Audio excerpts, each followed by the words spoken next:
I know I'm late posting this, but nonetheless, it's really exciting. These are my top picks for November. Coming up next.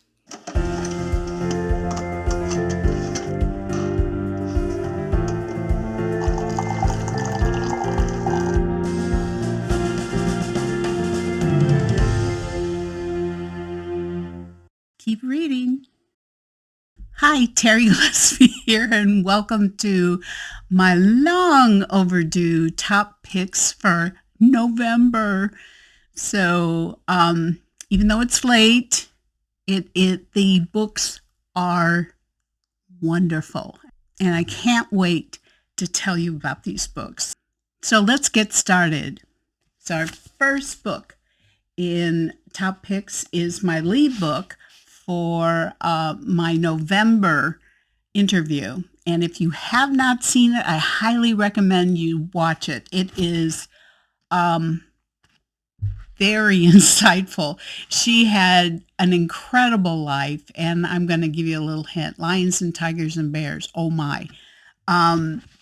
So she, I have the interview, and then I also have an uncut version that I highly recommend. And I'll put the links down below in the description section. So, Girl Lost, The King Legacy. This is the first book in her new series, and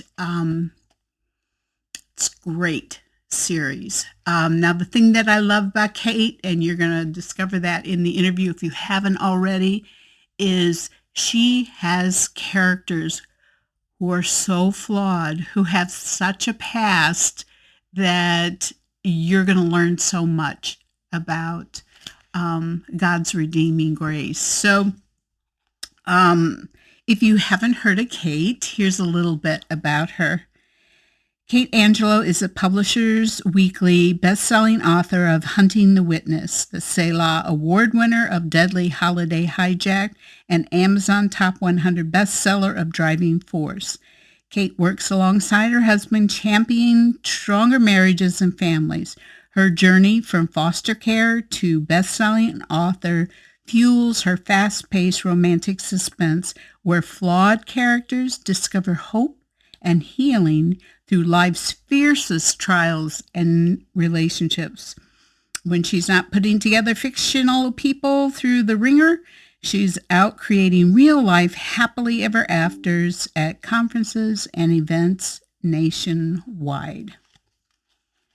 So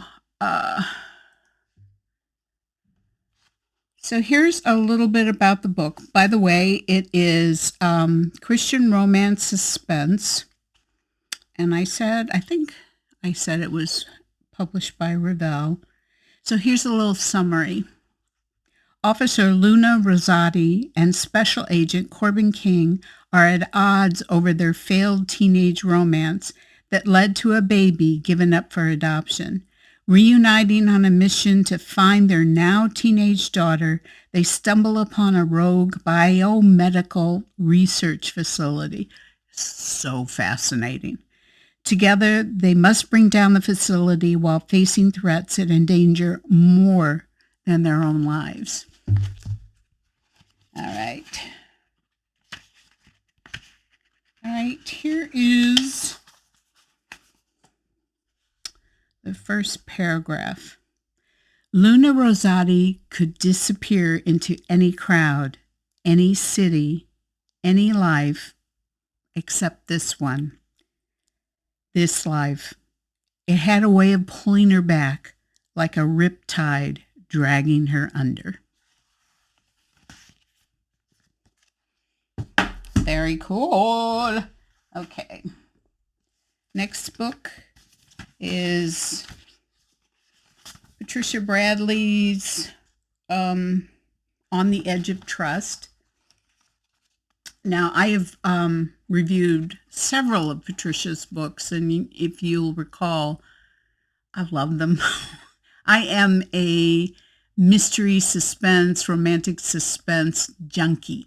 So, and Patricia's one of my go-tos. So this is a part of the Logan Trust series, and Um, if you've, it's not the first book, but it doesn't matter. Her books are good standalones.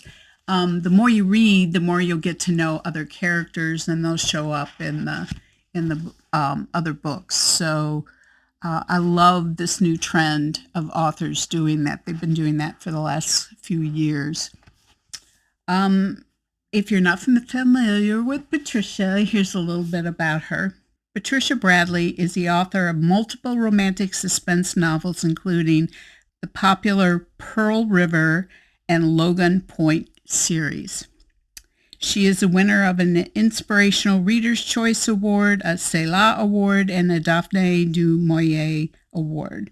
Bradley was selected as a Carol Award finalist, and 3 of her books were included in anthologies that debuted on the USA Today bestseller list.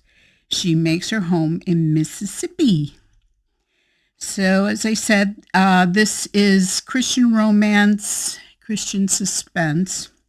And here's a little bit about it. Oh, by the way, it is published by Revell. Scott Sinclair is a decorated FBI agent until a gunshot wound threatens the future of his career. When crime podcaster Tori Mitchell's nephew is accused of murder, nothing can stop her from clearing his name. Tori and Scott's pursuits bring them together, but once they become targets, they now must outsmart a killer. There were a lot of red herrings in this. So usually I don't like to say, but usually have it figured out at least a third of the way through the book. It took me a little longer on this one. So I always like books that are like that. So, all right, chapter 1. A ding from her phone jerked Jenny Tremont from a sound sleep on her den sofa. She hadn't been able to sleep and had come down to the den to watch her favorite Friday night show. Her phone dinged again. It was a security camera. She grabbed her phone and clicked on the video but couldn't see anything. Maybe an animal?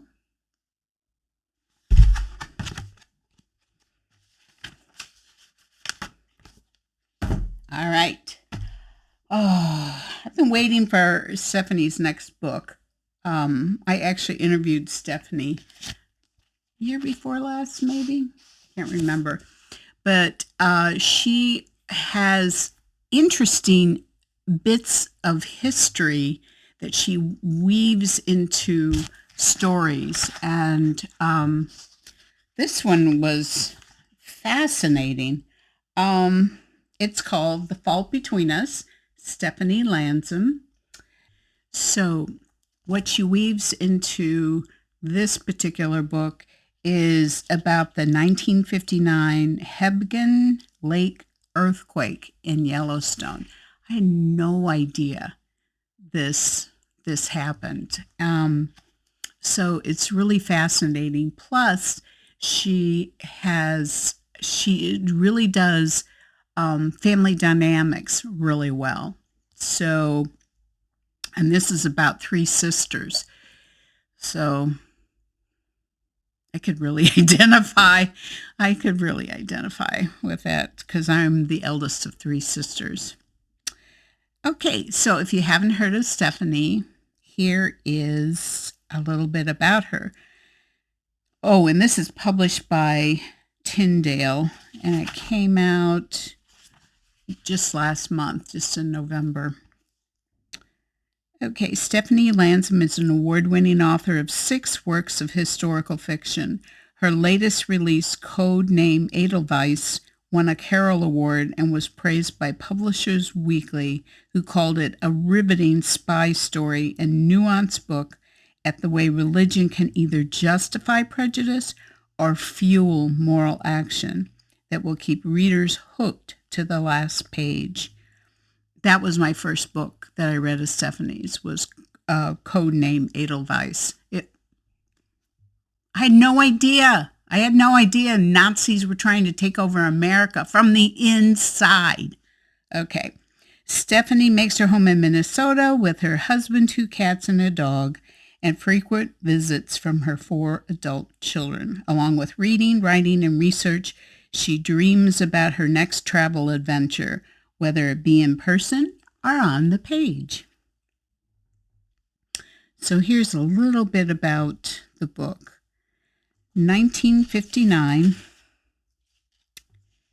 Claire, Bridget, and Franny Riley are as close as sisters can be. Though their mother left when they were young, their loving father raised them with everything they could want. But when Claire marries a handsome cowboy and settles out west, 1,000 miles away, the sisters' strong bond begins to unravel.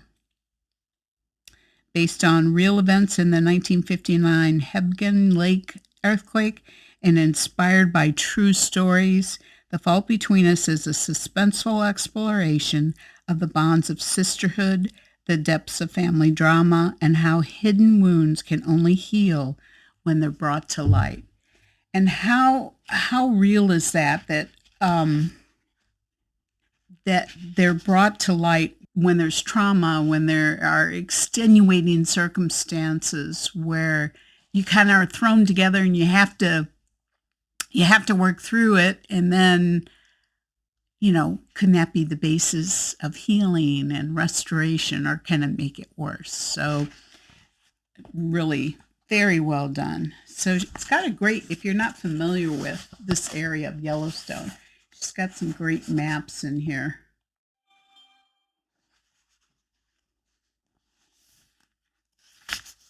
All right, we're going to start with Claire, and this is the prologue. January 1942, Wilmar, Minnesota. The day Mother left, Claire got a gold star for her report on Yellowstone National Park. She couldn't wait to get home. She tugged at Bridget's hand to keep her from dawdling on the cold walk from Wilmer Elementary to their house on First Street. The sharp wind bit at Claire's cheeks, and gray slush seeped into her Mary Jane shoes. Dad would come home from work tonight and tell Claire he was proud. Mother might even smile like she used to. Claire burst through the kitchen door with her report in one hand, Bridget's mittened fingers in the other. Something wasn't right. Oh. Okay. Next is A Song in the Dark by Kimberley Woodhouse.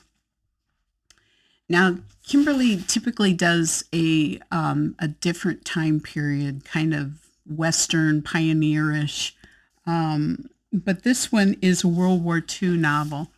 And when I read her author notes, she was really passionate about this story.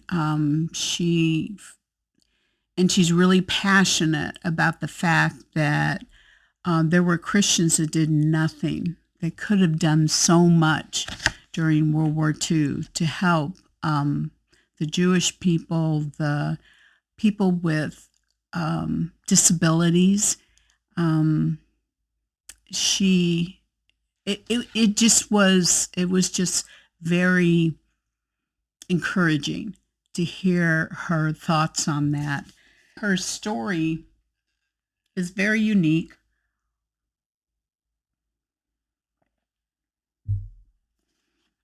And a page turner. Now, if you're not familiar with Kimberley Woodhouse, she is an award-winning best-selling author of more than 40 fiction and nonfiction books. Kim and her incredible husband of 30-plus years live in Colorado, where they play golf together, spend time with their kids and grandkids, and research all the history around them. Now, Kimberley co-writes a lot with Tracy Peterson, and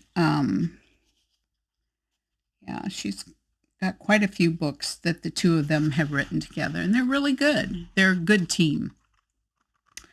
All right. So I especially encourage you to look at the her letter to readers.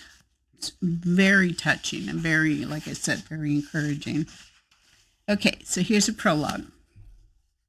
Outside London, England, May 19th, 1918.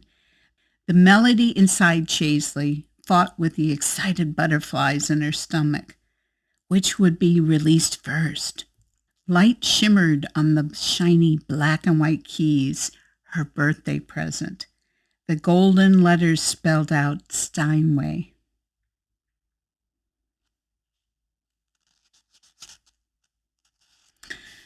Oh, yeah. Am I giving it away? Let's see. I'm not going to give it away. You read it, and you'll find out in the first couple of pages. Okay. This is The Rules of Falling for You, Mollie Rushmeyer.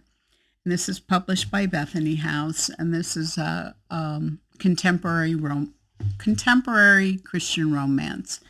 I would call it a rom-com. Some of it is very funny, has a very Jane Austen feel to it, and there's a reason for that.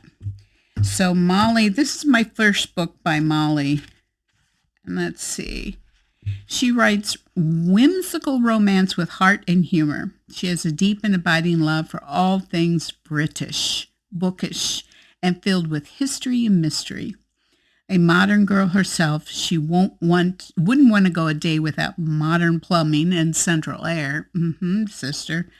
She's always felt a special connection to the past. Her debut novel, The Bookshop of Secrets, was a finalist in the 2023 Carol Award. A born and bred Midwestern gal, Mollie makes her home in Minnesota with her husband and two spunky, beautiful daughters. Here's a little bit about the book. She thought she knew the rules of love. Turns out, love makes its own rules. The perfect match can't be far, certainly not at a Regency-themed singles retreat, or so podcaster Zoe Dufour believes. After years of creating content for her relationship podcast inspired by Regency etiquette and era-appropriate rules for romance, she knows her listeners have anticipated this retreat, but she also attends with expectations of her own, finding the ideal modern-day gentleman who can meet every one of the non-negotiables on her checklist, which are based on things from the Regency era. So if you like Jane Austen's style, I think you'll like this book as well. All right, so here is chapter 1. And this is in Zoe's point of view. I refuse to have a Pride and Prejudice pity party again. The 1995 BBC version, of course, the only correct version, in my opinion. Okay, maybe that's exactly what I need right now. Goodness knows, I'd much rather be on the couch in my favorite I Love Darcy pajamas, eating my own recipe of banana chocolate, no added sugar ice cream, than here in this trendy downtown Minneapolis restaurant, scanning the exits for my date, who excused himself to the restroom 15 minutes ago. Oh, she's having trouble. Okay. Gabrielle Meyer, Through Each Tomorrow. Okay.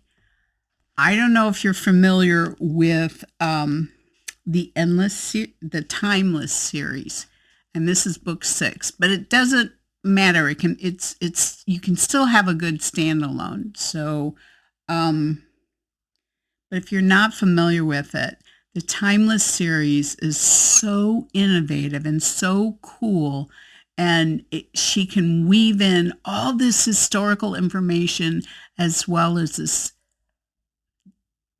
crazy, incredible character plots and development. So the Timeless series effectively is, if you don't know about the Timeless series, it follows generally two characters, but this one actually had four characters who they live in two separate timelines and two separate times. So they have certain life choices. And then I think at 21, they have to make a decision which timeline they're going to live in. But if you die in one of the timelines, like accidentally or you get sick or something like that, then you're stuck in that particular timeline. And one of them got stuck in the witch hunts, the Salem witch hunts. She got stuck there. So anyway, it's I don't want to give too much away. So that part of it is fascinating, but her character development is just so impeccable and so endearing and emotional. And anyway, I love it. So I interviewed Gabe a couple of years ago. I think she was on her second or third in the Timeless series. So I'll put the link below in the description section about that. Okay, if you're not familiar with Gabe, here's a little bit about her. Gabrielle Meyer is a Christie Award-winning and ECPA best-selling author. She has worked for state and local historical societies, you can tell, and loves writing fiction inspired by real people, places, and events. She currently resides along the banks of the upper Mississippi River in central Minnesota with her husband and 4 children. By day, she's a busy homeschool mom, and by night, she pens fiction and nonfiction filled with hope. The bio doesn't do her justice. She makes jewelry. She encourages other writers. She's just this phenomenal person. I mean, just a really good person. Okay, so here's a little bit about Through Each Tomorrow, book 6 in the Timeless series. In 1883, Charles is a poor farmer desperate to secure financial stability for his mother and sister, as he is unsure which of his time-crossing paths he will choose on his 25th birthday. Okay, well, sorry. 25th birthday. Posing as the Earl of Norfolk, he enters the opulent circles of Newport's elite to assist a fellow time-crossing friend, Drew. But suspicions of his identity arise among the upper crust, and his encounters with Drew's intriguing sister further complicate decisions that could impact a lifetime. In 1563, Lady Cecilia serves Queen Elizabeth while clinging to the hope that her stepbrother Charles will remain with her in this path. As a true Earl of Norfolk, Charles is deeply entangled in the deadly politics of the court. When he brings Drew, a physician in training, to Windsor Castle to help him save the ailing monarch, old feelings for Drew rekindle in Cecily's heart. But her love faces impossible odds under the strict rules of the crown. As their futures hang by a thread, Charles and Cecily race to prevent their web of secrets from unraveling and ensnaring them in inescapable destiny. So it's cool because Charles, in 1883, poses as the Earl of Norfolk, but in 1563, he actually is. So, and his friend is in both of his timelines as well, which is unusual. So It's so good. And somehow she's able to keep you tied in and not get lost. It's just she's amazing. All right.